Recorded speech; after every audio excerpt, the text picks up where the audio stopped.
देखिए, आज के समय में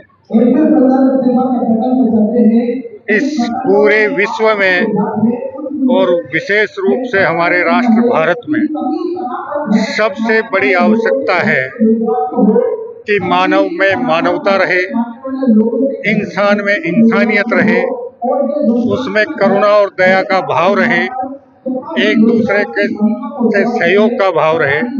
और इस सब के लिए आवश्यक है कि वो आध्यात्मिक रूप से पुष्ट हो। इस प्रकार के कार्यक्रमों के माध्यम से जो भी श्रद्धालु कथा का श्रवण करते हैं, उनके मन मस्तिष्क में, उनके आत्मा में आध्यात्मिक भाव उत्पन्न होता है, उसमें इंसानियत का भाव जागृत होता है, उसमें मानवता का भाव जागृत होता है।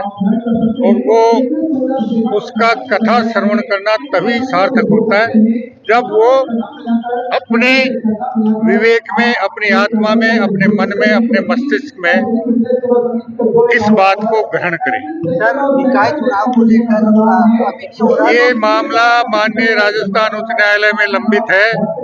माननीय राजस्थान उच्च न्यायालय जो भी निर्णय करेगा, राज्य सरकार उसकी पालना करेगी। सरकार तो हार के डर से हमने उनको कहा है, माननीय सर्वोच्च न्यायालय का एक निर्णय है कि जब तक राज्य पिछड़ा वर्ग आयोग त्रिस्तरीय जांच पड़ताल के आधार पर पिछड़े वर्ग की सही जनसंख्या के आंकड़े एकत्रित कर राज्य सरकार को प्रस्तुत नहीं करे, तब तक राज्य सरकार अन्य पिछड़ा वर्ग को राजनीतिक आरक्षण नहीं दे सकती। मैंने विधानसभा में भी डोटासरा सहित संपूर्ण विपक्ष के विधायकों से ये कहा था कि अगर उनकी हार्दिक इच्छा है कि पिछड़ा वर्ग को आरक्षण दिए बगैर चुनाव करवा दिए जाए, तो वो लिखित में ये मांग प्रस्तुत करें, हम उस पर विचार करें। नहीं दे रहे हो लिखित में मांग? नहीं दे रहे तो फिर विचार कोर्ट के फिर अब तक तो दी नहीं।